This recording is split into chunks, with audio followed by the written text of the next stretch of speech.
விண்ணக காற்றே நீர் என்னை நோக்கி வீசிடும். வெண்பூராவை போல என்மேல் வந்திடும். விண்ணக காற்றே நீர் என்னை நோக்கி வீசிடும். வெண்பூராவை போல என்மேல் வந்தமர்ந்திடும்.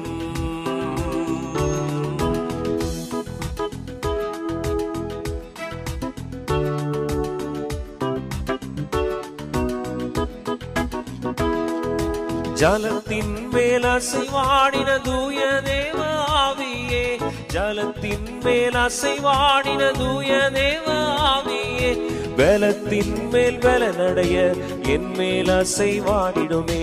பலத்தின் மேல் பலனடைய என் மேல் அசைவாடிடுமே. விண்ணக காற்றே நீர் என்னை நோக்கி வீசிடும். வெண்பூராவை போல என்மேல் வந்தமர்ந்திடும். விண்ணக காற்றே நீர் என்னை நோக்கி வீசிடும். வெண்பூராவை போல என்மேல் வந்தமர்ந்திடும்.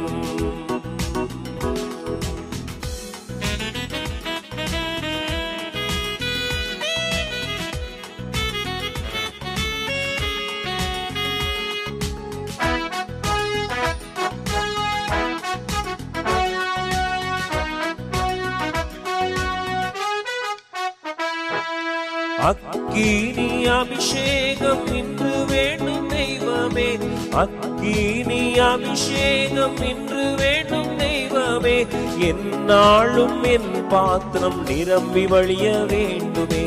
எந்நாளும் என் பாத்திரம் நிரம்பி வழிய வேண்டுமே. விண்ணக காற்றே நீர் என்னை நோக்கி வீசிடும். வெண்பூராவை போல என்மேல் வந்தமர்ந்திடும். விண்ணக காற்றே நீர் என்னை நோக்கி வீசிடும்.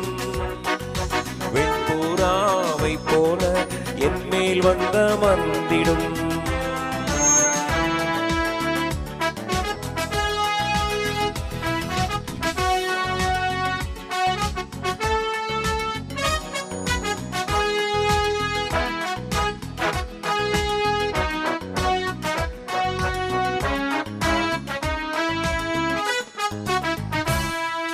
அக்கினி ரதத்தின் மேல் என்னை கொண்டு செல்லுமே. அக்கினி ரதத்தின் மேல் என்னை கொண்டு செல்லுமே. பரலோக தூதருடன் ஆராதிக்க செய்யுமே. பரலோக தூதருடன் ஆராதிக்க செய்யுமே. விண்ணக காற்றே நீர் என்னை நோக்கி வீசிடும். வெண்பூராவை போல என்மேல் வந்தமர்ந்திடும். விண்ணக காற்றே நீர் என்னை நோக்கி வீசிடும். வெண்பூராவை போல என்மேல் வந்தமர்ந்திடும்.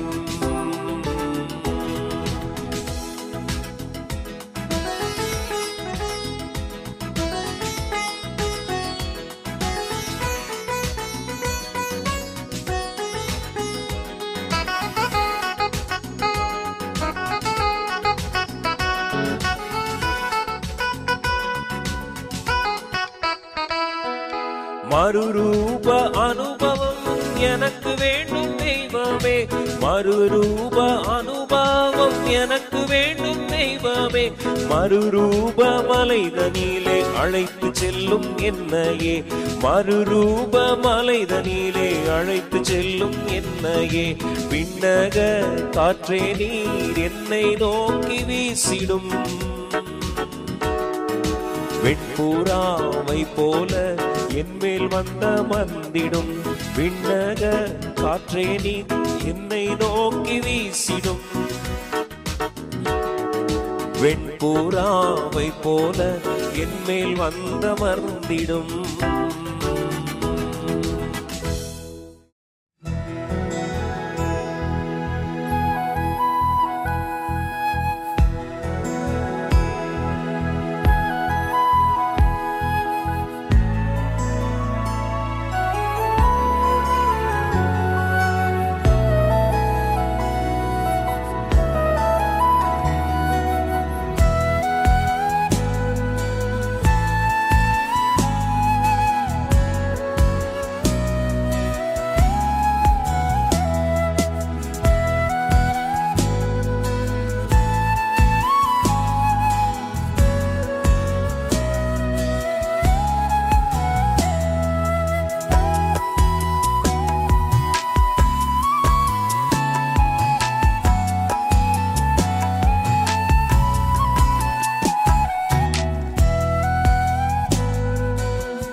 யோவான் 3:27. யோவான் பிரதியுத்தரமாக, பரலோகத்திலிருந்து ஒருவனுக்கு கொடுக்கப்பட்டால் வெளியே அவன் ஒன்றையும் பெற்றுக்கொள்ள மாட்டான். உங்களுக்கு ஞாபகம் இருக்கா? பிலாத்து எதனமோ கேள்வி கேட்குறாரு. அப்போ ஏசப்பா அமைதியாக இருக்காங்க. வெளியே எல்லாரும் குற்றம் சுமத்திட்டு இருக்காங்க. சிலுவையில் அரைஞ்சி கொண்டு சத்தம் போட்டுட்டு இருக்காங்க. பிலாத்து சொல்கிறாரு, எப்பா நான் நினச்சா உன்னை விடுதலையும் செய்யலாம், சிலுவையில் அடிக்கலாம், அந்த அளவுக்கு எனக்கு பவர் இருக்குது, நான் தான் அதிகாரி, நீ ஏன் எனக்கு பதில் சொல்ல மாட்டேங்கிறேன்னு சொல்லி அவர் கேட்குறாரு. ஆண்டவர் சொல்கிறாரு, போப்பா, பரத்திலிருந்து கொடுக்கப்பட்ட ஆளுடைய என் மீது உனக்கு எந்த அதிகாரம் கிடையாதுன்னு சொல்லி ரொம்ப சாதாரணமாக சொல்கிறார். அதைத்தான் யோவானும் இங்கே சொல்வதை பார்க்கிறோம். ஒரு பெரிய பணக்காரராக இருக்கார், ஒரு பெரிய கோடீஸ்வரராக இருக்கார், ஒருவர் எக்கச்சக்கமாக சொத்துக்களை வச்சிருக்காரு, ஒருவரை ஆண்டவர் எவ்வளவு வைத்திருக்காருன்னா பரத்திலிருந்து கொடுக்கப்பட்டிருக்கிறது. ஒரு ஊழியக்காருக்கு நிறைய கூட்டம் வருது, நிறைய ஆசீர்வாதங்கள் இருக்குன்னா அது பரத்திலிருந்து கொடுக்கப்பட்டிருக்கு. அப்படி கொடுக்கப்படாமல் ஒருவனும் ஒன்றையும் பெற்றுக்கொள்ளவே முடியாது. இன்னைக்கு உங்களுக்கு கொடுக்கப்பட்டிருக்குதா, கொடுக்கப்படலையா? ஒன்றும் இல்லை. நீங்கள் நிதானிச்சு பாருங்க. பரலோகத்தில் இருக்கிற தேவன் உங்களுக்கு கொடுத்தால் ஒழிய நீங்கள் எதையுமே பெற்றுக்கொள்ளவே முடியாது. எவ்வளவு உழைச்சாலும் சரி, எவ்வளவு அங்கங்கே ஓடினாலும் சரி, தலையில் நின்று பார்த்தாலும் சரி, கர்த்தர் கொடுக்கணும், பரத்திலிருந்து நமக்கு வரணும், அப்போதான் நம்ம பெற்றுக்கொள்ள முடியும். அதான் தாவீது ராஜா 121 சங்கீதத்தில் சொல்கிறார், எனக்கு ஒத்தாசை வரும் பர்வதங்களுக்கு நேராக என் கண்களை ஏறெடுப்பேன். கர்த்தர் நமக்கு உதவி செஞ்சால் ஒழிய, ஆண்டவர் நம்மளை தூக்கி விட்டால் ஒழிய ஒரு காலம் நாம் உயரவே முடியாது. கர்த்தர் உங்களை ஆசீர்வதிப்பாராக. ஆமென்.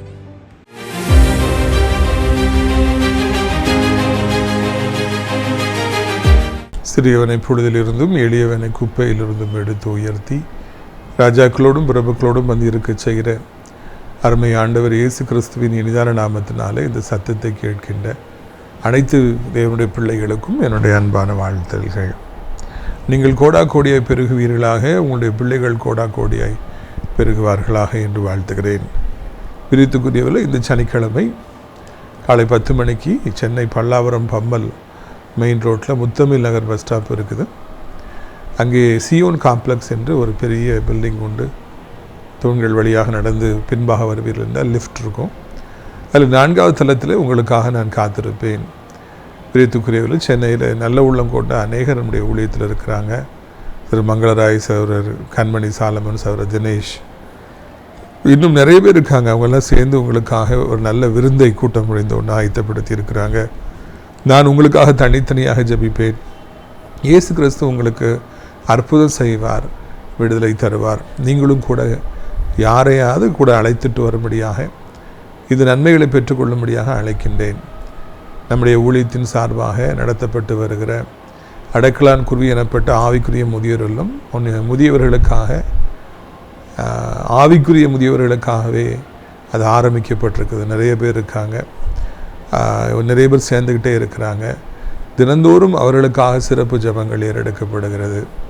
நிறைய ஊழியக்காரர் வெளியிருந்து வந்து அவங்கள ஜெபத்தில் நடத்துகிறாங்க. நிறைய நல்ல உள்ளம் கொண்டவர்கள் சாப்பாடு கொடுத்துக்கிட்டே இருக்கிறாங்க.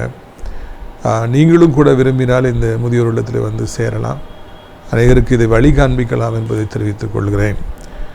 நம்முடைய பிரயோஜனத்திற்காக யோவான் 3:26 முதல், அவர்கள் யோவானிடத்தில் வந்து, ரபி, உம்முடனே கூட யோர்தான கரையில் ஒருவர் இருந்தாரே, அவரை குறித்து நீர் சாட்சி கொடுத்தீர், இதோ அவர் ஞானஸ்தானம் கொடுக்கிறார், எல்லோரும் அவரிடத்தில் போகிறார்கள் என்றார்கள். யோவான் பிரதியுத்தரமாக, பரலோகத்திலிருந்து ஒருவனுக்கு கொடுக்கப்பட்டால் ஒழிய அவன் ஒன்றையும் பெற்றுக்கொள்ள மாட்டான். இந்த வசனம் இன்னைக்கு எல்லாருக்குமே தேவைன்னு சொல்லி நினைக்கிறேன்.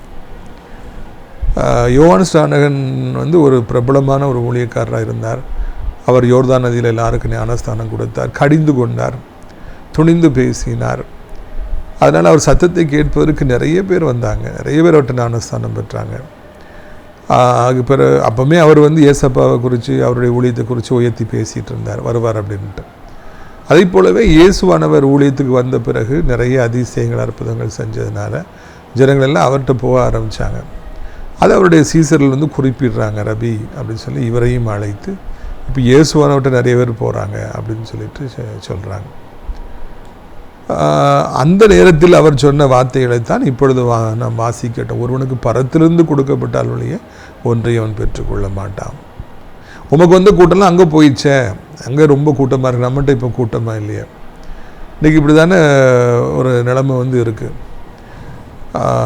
நிறைய நேரங்களில் கூட்டங்கள் அந்த பிஸ்னஸ்க்கு நம்மகிட்ட இருக்கிறது வேறு ஒருத்தருக்கு போயிடுது. அவங்க நல்லபடியாக பிஸ்னஸ் பண்ணுறாங்க, நம்ம கடையை ஆரம்பித்து நல்லா போயிட்டு வந்துருக்கோம், இப்போ கஸ்டமர்ஸ்லாம் அங்கே போயிடுவாங்க. அதே மாதிரி நிறைய நேரங்களில் வந்து ஊழியத்தில் இருக்கவங்களுக்குமே இந்த பிரச்சனை வருது. அவங்ககிட்ட வர்றவங்கெல்லாம் வேற எங்கேயோ போகிறாங்க.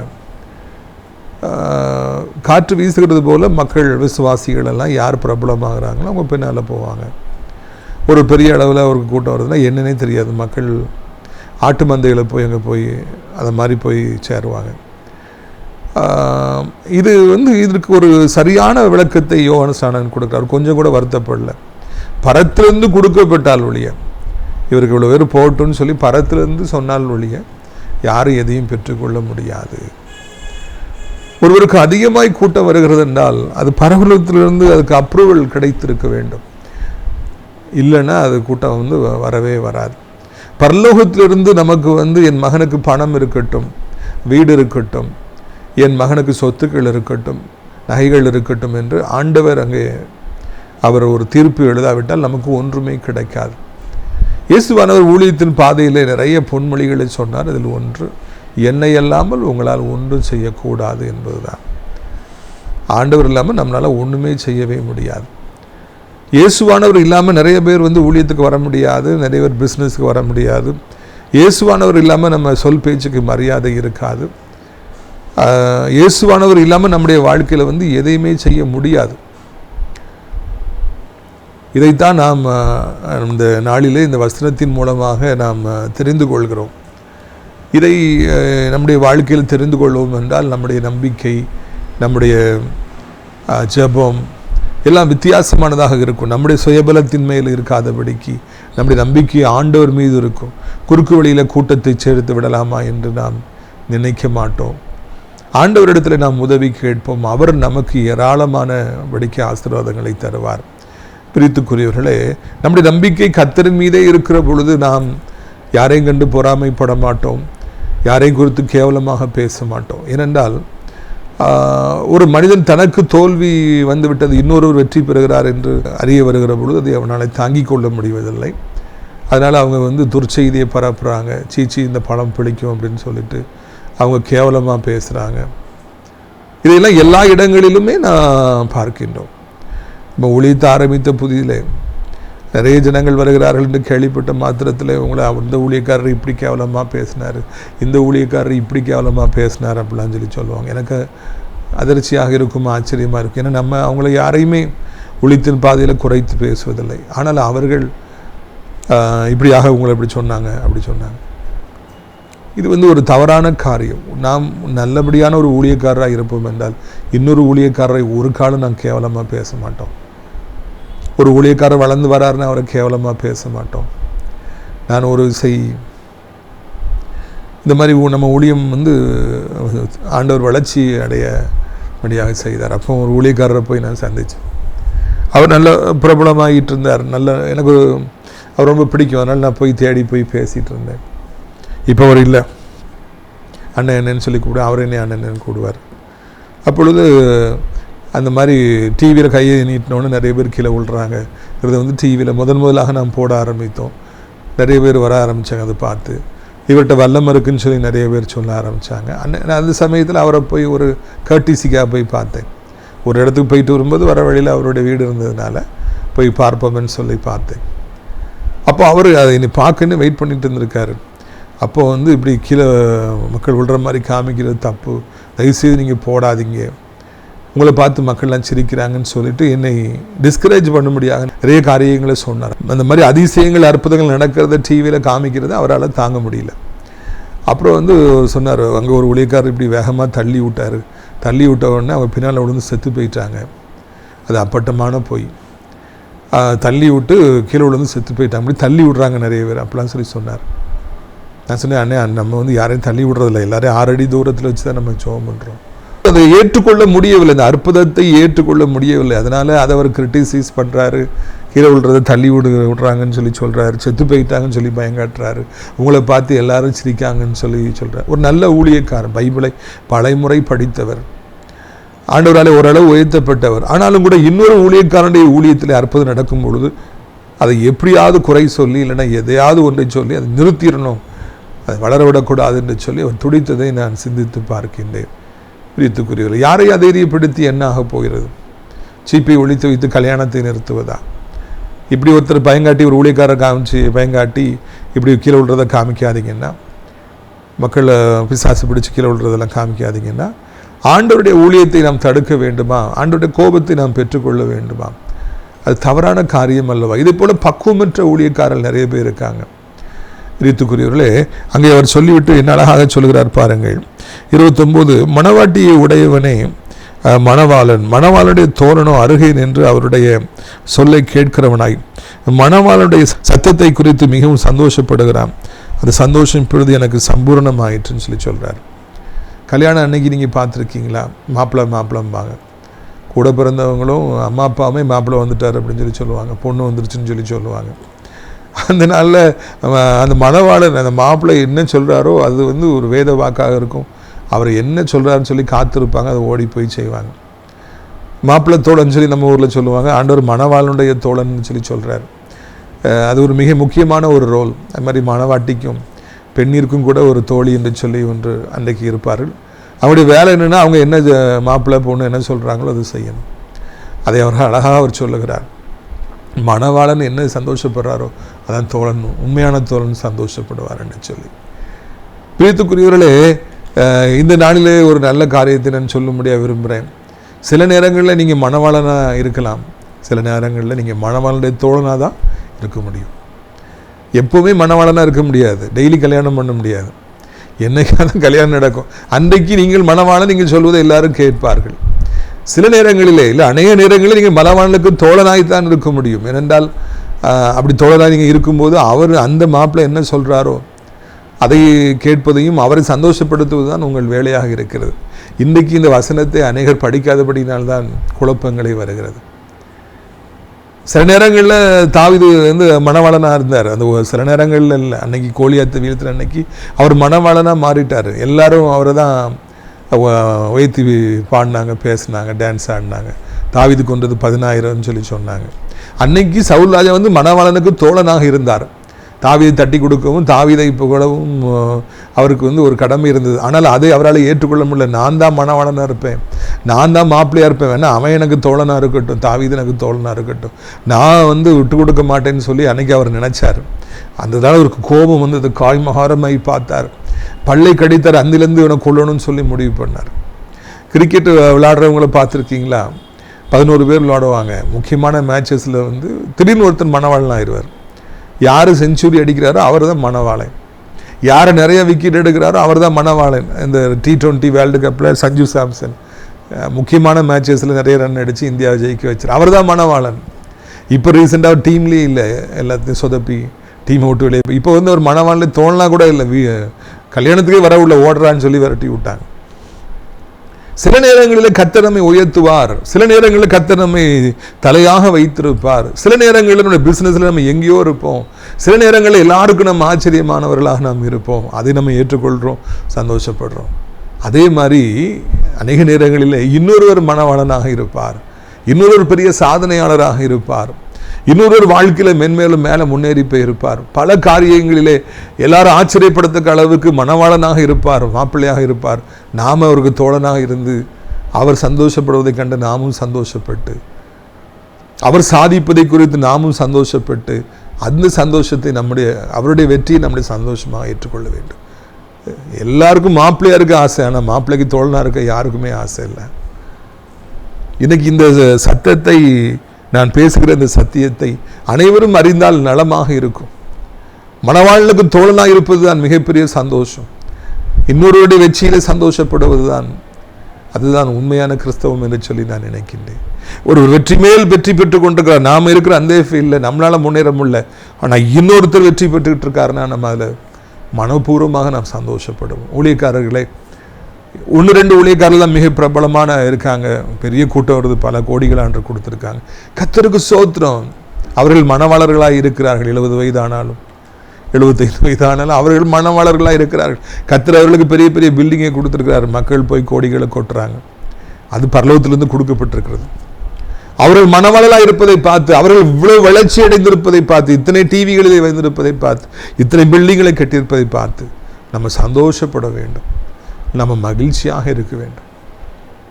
அவர்களது சந்தோஷத்தை நம்முடைய சந்தோஷமாக கருத வேண்டும். ஒரு பிஸ்னஸில் வளர்றாரு அப்படின்னா முக்கியமாக ஏசப்பா பிள்ளை ஒரு கிறிஸ்தவர் ஒரு பிஸ்னஸில் வளர்றாருன்னா அதை பார்த்து நம்ம சந்தோஷப்பட வேண்டும். அரசியலில் ஒரு கிறிஸ்தவர் வளர்றாருன்னா நம்ம சந்தோஷப்பட வேண்டும். ஏசப்பாவுடைய பிள்ளை வளர்றாங்கன்னா சந்தோஷப்பட வேண்டும். அது நமக்கு பற்கடிப்பாக இருக்கக்கூடாது. நான் தானே வளரணும், நான் தானே மாப்பிள்ளையாக இருக்கணும், இன்னொருத்தர் எப்படி இருக்கிறது அப்படின்னு சொல்லிட்டு இன்றைக்கு 99% பேர் நினைக்கிறாங்க. நானும் ஊழியத்தில் எவ்வளோ பேரை சந்திச்சிட்டேன். 99% பேர் நான் தான் மாப்பிள்ளையாக இருப்பேன், நான் தான் மாப்பிள்ளையாக இருப்பேன், நான் தான் பிரபலமாக இருக்கணும், நான் தான் நம்பர் 1 இருக்கணும், நான் சொல்கிறதா எல்லோரும் கேட்கணும்னு சொல்லி நினைக்கிறாங்க. இல்லை, அது அப்படி நடக்கவே நடக்காது. அகித்தோப்பிலிடத்தில் ஆலோசனை பெறுவது கர்த்தரிடத்தில் ஆலோசனை பெறுவதற்கு சமமாக இருந்துதான்.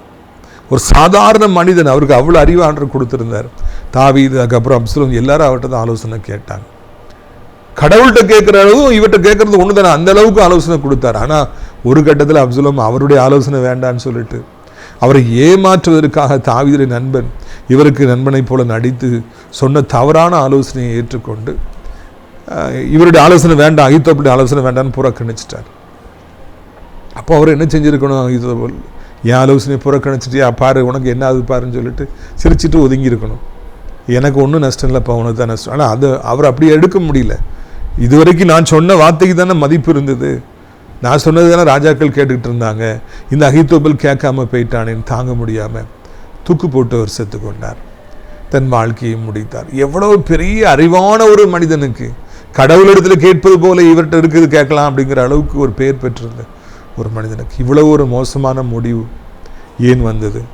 நான் சொல்கிற ஆலோசனையை கேட்கணும், நான் தான் மணவாளன், நான் தான் மாப்பிள்ளை, நான் சொல்கிறது எனக்கு தான் எல்லாரும் மரியாதை கொடுக்கணும், ஏன் சொல்கிறது தான் கேட்கணும். அந்த ஈகோ, அந்த உள்ளத்தில் இருக்கிற அந்த பெரிய எண்ணங்கள், கர்வங்கள் நிறைய பேரை ஏற்றுக்கொள்ளவே முடியல. நான் ஏற்கனவே உங்களுக்கு சொல்லியிருக்கிறேன், டெல்லியில் ஊழியத்துக்கு எவ்வளவோ செலவழித்து மாதந்தோறும் ஃப்ளைட்டில் நான் போய் ஆண்டவருக்காக ஊழியத்தை செய்துட்டு, அது அங்கே ரொம்ப பேக்வேர்டாக இருப்பாங்க. அப்போது சண்டே, ஞாயிற்றுக்கிழமை, சனிக்கிழமை கூட்டத்தில் எடுத்துகிட்டு சண்டே நிறைய சின்ன சின்ன பாஸ்டர்ஸ் நிறைய சர்ச்சஸ் வச்சுருக்காங்க. இப்போ அதுக்கு இன்னைக்கு கூப்பிட்டு போவாங்க. ஒரு சர்ச்சுக்கு போகும்போது நான் பிரசங்கம் பண்ணிவிட்டு ஜெபம் பண்ணும்போது கையை நீட்ட டமால்னு விழுறாங்க. அப்போ அந்த பாஸ்டர் கையை பின்னால் கட்டிட்டு அப்படியே சந்தேக கண்ணிலே என்னை பார்த்துட்டு கீழே விழுறதை பார்த்துட்டு அப்படியே சுற்றிக்கிட்டே இருந்தார்.